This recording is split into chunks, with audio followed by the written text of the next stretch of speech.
the Christmas spirits taking effect. But finally, some accountability as the West Indies chief selector, Roger Harper, and his partner in stupidity, Miles Bascom, have been fired.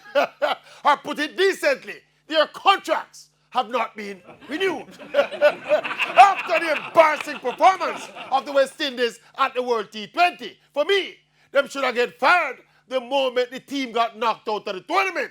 But better late than never. The kind of inexplicable nonsense the selectors did in the picking of that team, there was just too many things gone wrong.